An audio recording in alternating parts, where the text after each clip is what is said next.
이번에 또 김영민 매니저님과 함께 시장 이야기 해볼 텐데요. 이번에 제가 벼르고 왔어요. 네. 그러니까 방송에서 하지 못했던 이야기. 그렇죠. 솔직한 이야기. 네. 알잖아, 우리 서로. 그렇죠. 방송 끝나고 맨날 이제 분장실에서 네. 별의별 이야기 다 하잖아요. 네. 그래서 좀 속 시원하게 들어보고자 음. 제가 개인적으로 궁금한 질문들을 몇 개 네. 갖고 와봤습니다. 먼저 첫 번째. 요즘 제가 정말 눈에 이 종목만 뜨면 배가 아파 죽으려고 그래요. 네. 에코프로랑 에코프로 BM인데 네. 전문가님도 사셨어요? 올해 한 번도 매매를 한 적이 없어요. 에코프로 BM. 네. 이게 배 아플 수밖에 없죠. 배 아프죠? 이제 기본적으로 이제 저는 이제 전기차에 대해서 이제 이렇게 생각을 하는 거예요. 어쨌든 전기차는 밸류 자체가 제가 아무리 성장률을 많이 강조한다라고 하더라도 이미 수개월, 수년을 앞두고 이제 지금 밸류가 반영이 되고 있다. 이제 작년, 재작년에 우리가 이제 양극재 기업들이 막 대규모 공급 계약, 5년, 6년치를 막 공급 계약할 때 그때도 이제 에코프로 BM이라든지 LNF 이런 종목들이 정말 좀 강하게 움직였었는데 그렇죠. 지금도 거의 마찬가지라고 보거든요. 그래서 기본적으로는 대장주들은 저는 이제 밸류는 약간 조금 앞서 있다라고 이제 생각을 하고 있기 때문에. 근데 이것도 요즘에 그런 말하면 큰일 난대요. 뭐 네. 몇 년씩 땡겨왔다라고 말하면 안 되는 게 뭐 포드나 앞으로 뭐 삼성 SDI, GM 이렇게 그렇죠. 새롭게 나올 계약까지 생각한다면 어. 몇 년으로 땡겨왔다는 말이 이제는 맞지 않는다라는 그런 반박도 맞아요. 있어요. 그래서 올라가는 거죠. 에코프로 BM도 음.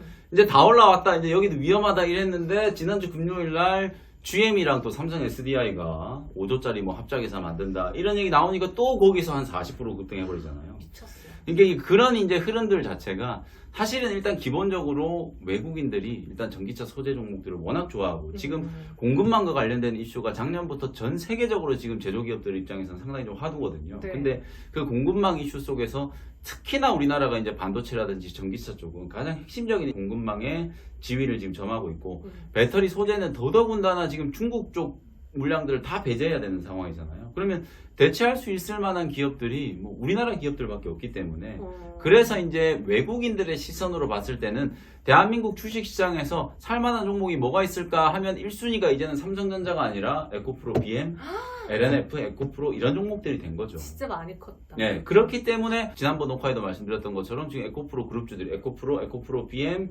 에코프로 HN 상장된 기업들 시총 합치면 지금 30조예요. 맞아요. 재계 순위를 따져도 30조면 어마어마한 거거든요. 이 정도로 지금 덩치가 커졌단 말이에요. 그게 미래 가치를 이제 반영한 거고, 그리고 그게 용인되는 지금 시장의 분위기다. 왜냐하면 전기차 시장이 뭐 테슬라를 필두로 해가지고 정말 많은 지금 완성차 회사들이 이제 전기차 시장으로 뛰어들고, 그리고 이거는 사실은 이제 불가역적인 변화다.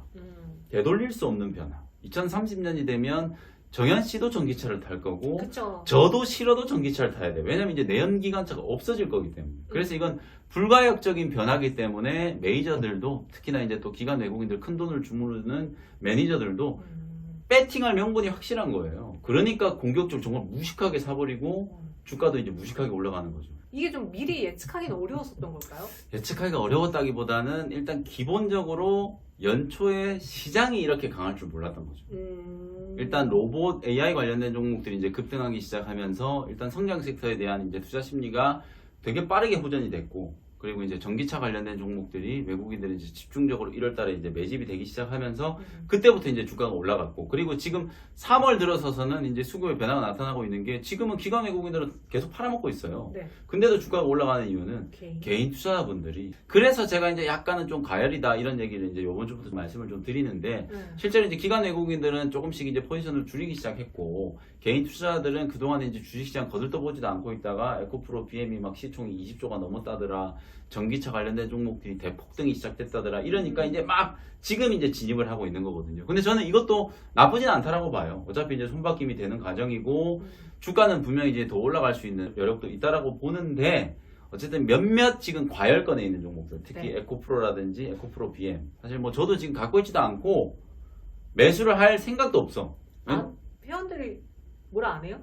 뭐라 하는 대신에 에코프로 BM이 이제 잘 가니까 네. 대체할 수 있는 종목을 이제 계속 찾아내잖아요. 아. 전기차 종목들 중에서 에코프로 BM, 에코프로만 올라간 게 아니라 그 외에 뭐 폐배터리 관련된 종목이라든지 아니면 뭐 소재 만드는 기업들 중에서도 그동안에 못 움직였던 종목들, 제가 캠트로스 많이 얘기했잖아요. 이번 주에 캠트로스 한 40-50% 급등하고 있거든요.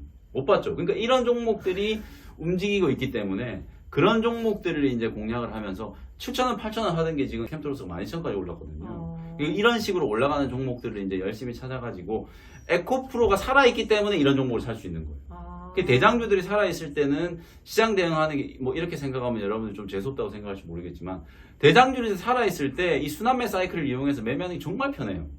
대장주들이 살아있기 때문에 조정이 들어오더라도 많이 안 빠지거든요. 그러니까 조금 저평가되어 있고 출발이 늦은 종목들을 살 수 있는 기회를 주기 때문에 오히려 개인 투자자분들 입장, 특히 스윙 트레이딩을 좋아하시는 분들 입장에서는 수익 내고 바로 다음 거 또 사고 바로 다음 거 또 사고 이러기 때문에 에코프로가 정말 많이 올랐는데 100% 올랐잖아요. 제가 1, 2월 달에 전기차 소재 관련된 종목 수익 실현한 것만 하면 100% 훨씬 넘을걸요. 한 종목을 기준으로 봤을 때 에코프로가 정말 급등을 한 것 같지만 100% 오른 건데 그 에코프로가 100% 올라가는 동안에 거의 한 3개월 걸린 거잖아요. 그 3개월 동안에 수많은 종목들을 30% 수익 내고 20% 수익 내고 15% 수익 내고 10% 수익 내고 이렇게 트레이딩을 하면서 부속주들을 공략할 수 있기 때문에 오히려 수익률적인 측면에서는 더 나을 수도 있다는 거죠. 아 부럽다. 아니 매번 캠트로스 이야기할 때 잊혀질만 하니까 이번 주에 오른 거예요. 와, 내가 이거 안 보고 있으니까 오르네요. 네, 그러니까요. 그렇게 이제 전기차 종목들은 대장주들이 살아있기 때문에 수급이 확산되는 거, 이제 그동안에 움직이지 않았던 종목들 쪽으로 이제 수급이 확산되는 과정을 이용해서 수익을 좀 내면 된다. 그럼 여기서 조금 정리를 해 본다면, 네. 저는 지금 2차 전지 관련주가 한 종목 있어요. 네. 근데 그 뭐가 종목은 있나요?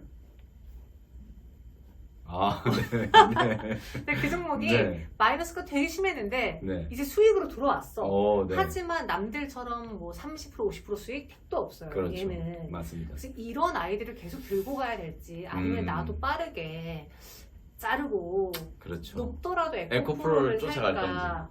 그 이제 고엔스탑인데요. 네. 사실 이제 이거는 이제 전략적인 선택의 문제인데 저는 굳이 에코프로나 에코프로 BM을 추격할 필요는 전혀 없다. 오히려 에코프로 BM, 에코프로 이런 종목들이 조금 이제 쉬기 시작하면 몇 가지 시나리오가 있어요. 전기차가 전체적으로 다 쉬거나 혹은 에코프로나 에코프로 BM처럼 좀 과열권에 이제 진입한 종목들이 쉬고 상대적으로 못 올라간 LNF나 뭐 전해액 관련된 종목들, 엔캠, 천보 뭐 이런 기업들이 또 움직일 수 있는 가능성이 있거든요. 그 두 가지 가능성을 열어놓고 여러분이 대응한다라고 보면 사실은 추격 매수보다는 지금까지 안 움직였던 종목들이 이제 IRA 본격적으로 이제 시행될 거고 유럽에서도 원자재법이 이제 시행될 거잖아요. 그러면 그때 또 걸릴 수 있는 종목들이 분명히 있거든요. 그런 종목들을 오히려 조금만 더 인내심을 가지고 보유를 해보시는 게 어떨까라는 생각이 좀 들고 저는 장비 종목들도 관심을 좀 가지셔야 된다. 왜냐면 PNT 포함해가지고 지금 최근에 뭐 하나기술도 좀 살아나고 있고 가장 먼저 또 치고 올라간 종목이 탑 머티리얼. 이것도 제가 최근에 이제 방송에서 몇 번 소개를 해드렸던 종목인데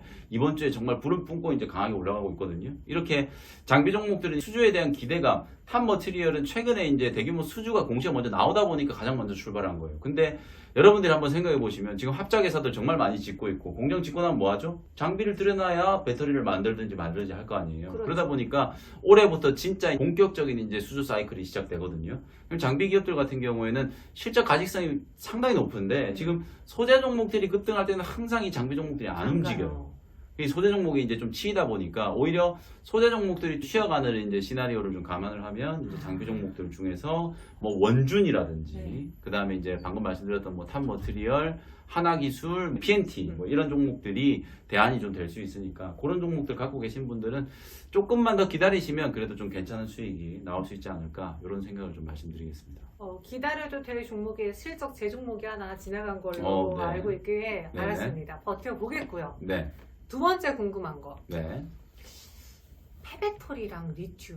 네. 이 테마도 정말 꺼지지 않는 불씨가 이어지고 있는데 개인적으로 저도 이제 리튬 공부를 좀 해보려고 여기저기 물어봤어요. 네. 근데 그때 주식 좀 꽤나 한다는 특히나 애널리스트 쪽 사람들은 리튬 좋은 거 안다. 근데 해외에서 진짜 돈 벌어들이고 있는 리튬 회사의 가치 평가를 해봐도 지금 우리나라 게 너무 높다.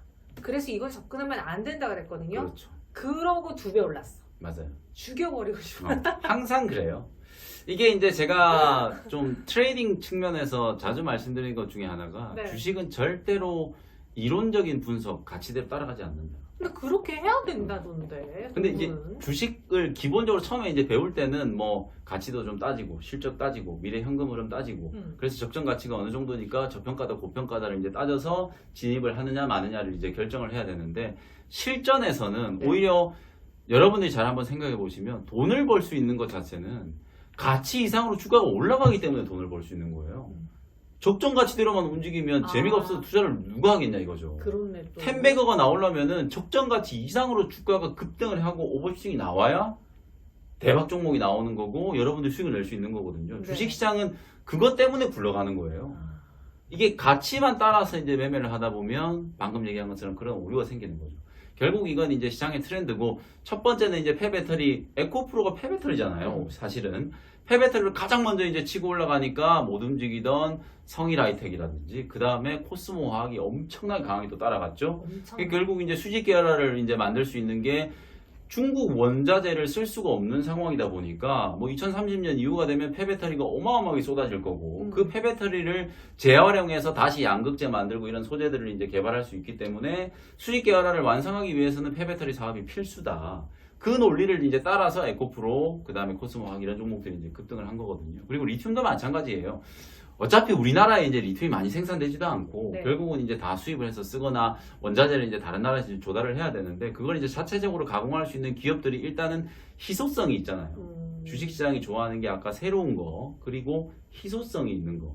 결국 리튬은 이제 희소성이 있다 보니까 금양이라든지 미래 나노텍이라든지 네. 하이드로 리튬이라든지 이런 종목들이 야 이렇게 올라온 게 또 상한가를 가네 이렇게 맞아. 되는 거예요. 그래서 어쨌든 리튬 관련된 종목들은 버블은 분명히 끼어 있어요. 왜냐면 또 리튬이 진입 장벽이 높지 않다면서요. 맞아요. 그리고 어저께인가 뭐 이란에서 또 세계 뭐 두 번째 규모의 리튬 광산이 또 발견됐다. 뭐 이렇게 사실은 리튬 광산이 발견이 되면 리튬 가격이 떨어지는 거고 최근에 가격도 떨어졌어. 중국 쪽에서는 지금 실제로 리튬 가격이 많이 떨어지고 있어요. 네. 그런데도 주가는 이제 올라가는 건 이건 너무 논리와 맞지 않다. 그러니까 이제 이건 과열이기 때문에 리튬 관련된 종목들은 이제 좀 떠나보내시고 갖고 계신 분들은 차익 실현 타이밍을 고민하시고 신규 접근은 이미 이제 좀 늦었다. 이렇게 이제 결론을 맺을 수 있는 거죠. 대신 폐배터리는 저는 개인적으로 폐배터리는 2030년부터 쏟아진다고 하잖아요. 네. 그럼 그때부터 실적이 나올 거란 생각에 하락할 때마다 모아가서 맞습니다. 진짜 장기로 보려고 그렇죠. 하거든요. 그 폐배터리는 아까 제가 말씀드린 것처럼 실제로 이 폐배터리 관련된 종목들은 좋은 게 뭐냐면 네. 결국 이 신재생 친환경의 가장 핵심이에요. 왜냐하면 배터리가 그 다 중금속이에요. 리튬, 막 망간, 뭐 이런 거 다 중금속이기 때문에 네. 그거 땅에 파묻는다고 생각해 보세요. 그 다 환경오염 물질이거든요. 그렇네요. 결국은 전기차가 환경을 지키기 위해서 휘발유를 떼면은 환경오염이 되니까 그죠? 오존층 파괴되고 이런 것들 때문에 지금 내연기관차 없애고 전기차를 만들어야 되는데 맞아요. 정작 전기차에 들어가는 가장 핵심적인 이제 부품이라고 할 수 있는 배터리가 그 오염 물질 덩어리거든요. 그걸 리사이클을 못하면 전기차 존재 자체가 의미가 없는 거예요. 그러니까 되게 중요한 거죠. 그렇다. 그래서 이제 폐배터리는 2030년이 됐건 뭐 40년이 됐건 모르겠고 중요하다. 그 논리로 이제 움직이기 시작한 거고 네. 뭐 에코프로나 코스모화학을 뭐 지금 사기는 좀 그렇지만 지금 이제 돈이 되는 사업이다라고 하니까 뭐 어디가 투자해가지고 또 합작하고 또 폐배터리 시장에 진출한다라는 기업들이 좀 많이 있거든요. 그런 기업들 중에서 좀 안 움직인 종목들을 선별적으로 좀 대응해 보시면 뭐 괜찮은 타이밍이 나오지 않을까 뭐 그런 생각이 좀 듭니다. 뭐 에코프로비엠이랑 성일하이텍 그리고 코스모화학 얘네 같은 네. 경우도 떨어질 때 매수하면 괜찮아요? 근데 이제 제가 볼 때는 올랐어 너무. 연중 고점은 나온 게 아닌가. 오히려 2023년만 놓고 보면 이제 최근에 만들고 있는 가격이 네. 거의 뭐 연중 고점 수준이 되지 않을까. 그래서 코스모화학도 그렇고 에코프로도 그렇고 물론 이제 떨어지고 나서 뭐 다시 반발 매수가 들어와서 반등은 들어오고 하겠지만 지금 1, 2월 달에 보여준 이런 퍼포먼스를 올해 다시 보기는 좀 어렵지 않겠는가. 알겠습니다. 저는 그런 생각입니다. 네. 네. 뭐 이게 틀리건 맞건 매니저님의 네, 제 개인적인 이야기니까 네. 또 그런 부분에 있어서 여러분들 한번 투자 판단에 잘 참고해 보시기 바라겠습니다. 김영민 매니저님과 함께 속 시원하게 제 궁금증을 다 풀어봤고 아마 우리 구독자분들의 궁금증이랑 똑같을 거예요. 도움이 되셨길 바라면서 저희는 인사를 드릴게요. 다음에 또 찾아오겠습니다. 고맙습니다.